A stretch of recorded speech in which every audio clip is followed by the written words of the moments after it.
बात ADO dot net के ऊपर करेंगे।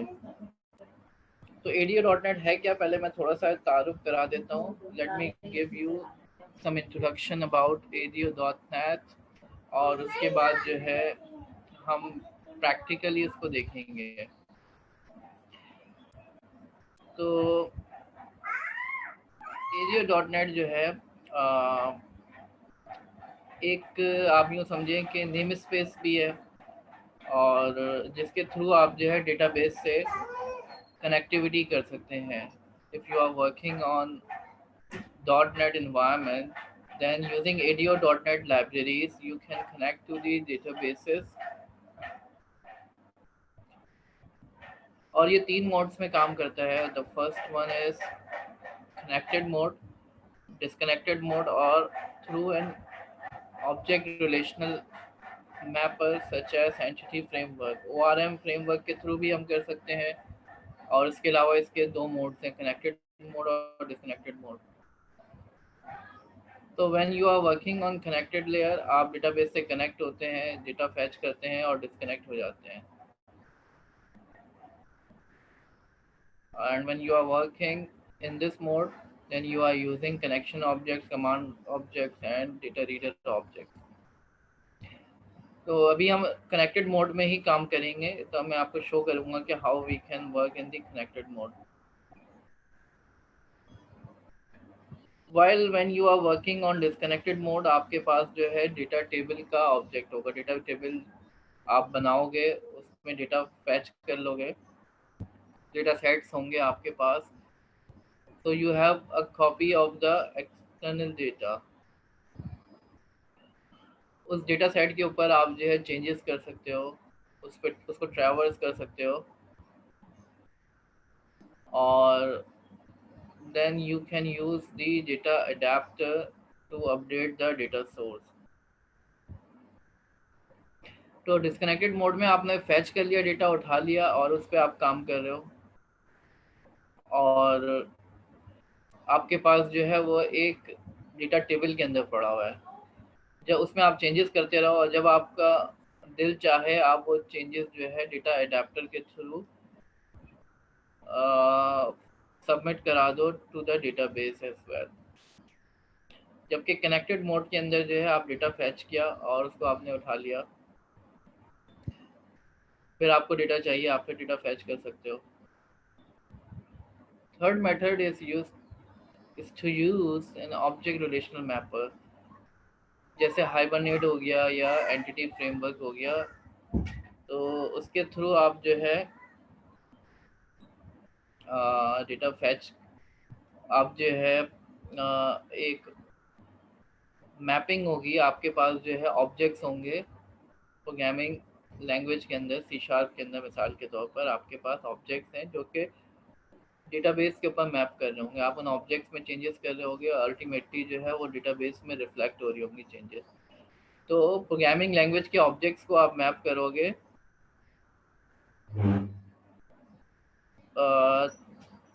रिलेशनल टेबल्स के ऊपर, रिलेशनल मॉडल के ऊपर मैप करोगे, तो it's an object relational mapper. अब ADO.NET के अंदर बहुत सारे प्रोवाइडर्स मौजूद हैं, तो हमें जो है पहले प्रोवाइडर देखना पड़ेगा कि हम किस तरीके से प्रोवाइडर के थ्रू जो है कौन सा प्रोवाइडर हम यूज़ करें। और प्रोवाइडर जब आप जो है डेटाबेस से कनेक्टिविटी कर रहे होगे, तो आपको प्रोवाइड करना पड़ेगा कि which provider are you using. ये some classes are there. Connection की क्लास आप यूज़ कर रहे होगे, कमांड की क्लास यूज़ कर रहे होगे, data reader, data adapter, parameter, transaction. तो ये अडेप्टर जो है, इसके थ्रू आप जो है जब आप डेटा सेट्स पे काम कर रहे होगे डिस्कनेक्टेड मोड में, आपने जो है एक कॉपी उठा ली, डेटाबेस से फैच कर ली, मेमोरी में ले आए, उसमें चेंजेस कर रहे हो, और जब आप चेंजेस प्रोपगेट करना चाहो, तो आप जो है डेटा अडेप्टर के थ्रू उसको प्रोपगेट कर सकते हो, डेटाबेस के अंदर दोबारा जो है वो चेंजेस डाल सकते हो। Right students. और जब आप कनेक्टेड मोड में काम कर रहे होगे, आप कनेक्शन की क्लास यूज़ कर रहे होगे, कमांड की क्लास यूज़ कर रहे होगे। तो आप जो है डेटाबेस से कनेक्ट हो रहे होगे, डिस्कनेक्ट हो रहे होगे, और आप जो है डेटाबेस पे ट्रांजैक्शंस भी परफॉर्म कर सकते हो, डेटा इंसर्ट, अपडेट, डिलीट कर सकते हो। Right students?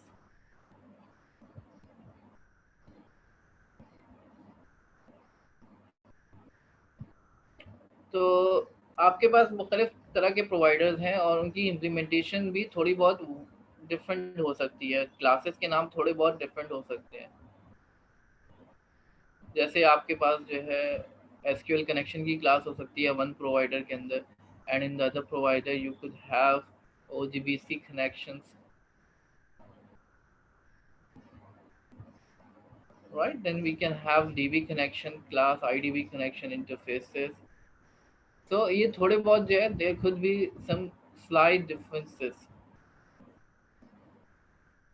but if you would be able to work with one provider, then with slight changes you would be able to work with some other provider as well.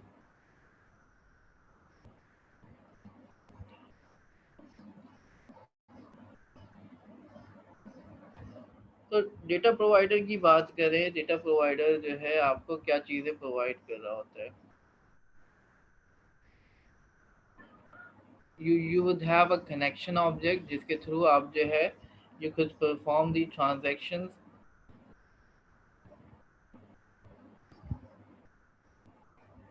Connection object के through आप जो है you could have a parameter collection, then you could have data reader object जिसके through आप जो है once you perform the query, database में आपने कोई क्वेरी परफॉर्म की, उसके जो रिजल्ट्स उठ के आ रहे हैं, you would traverse that those results with the data reader object. उसके बाद जो है आपके पास डेटा अडेप्टर है, जब when you are working in disconnected mode आप जो है सेलेक्ट कमांड के थ्रू जो है डेटा फैच कर सकते हो, इंसर्ट कमांड के थ्रू डेटा इंसर्ट कर सकते हो, अपडेट कमांड है, डिलीट कमांड है, एंड सो ऑन।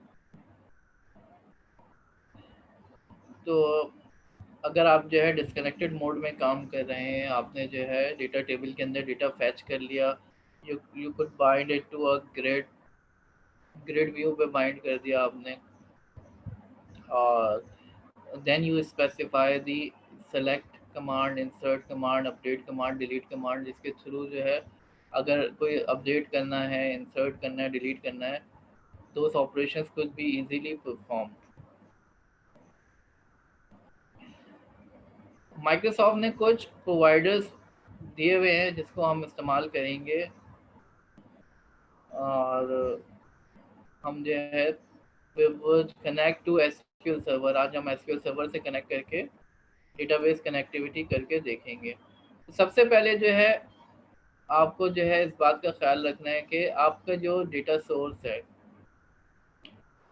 वो आप जो है कोड के अंदर एम्बेड नहीं करें। Don't embed your data source into a code,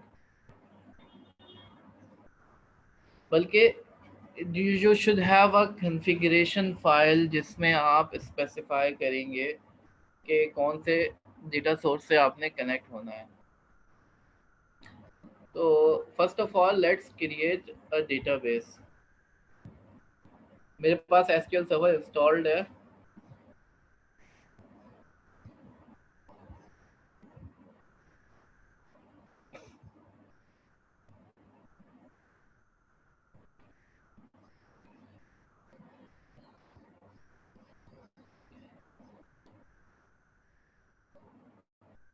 let's create a new database. Database is nothing but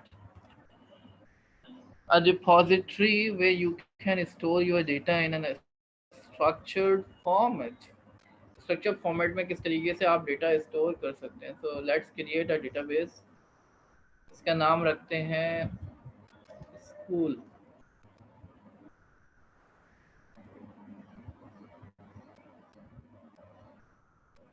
So the database is created.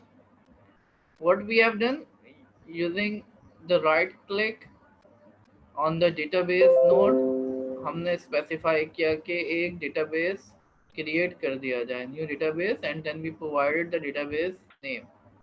Now we have the database created. Now we will create some tables, or we call it relations. Let's create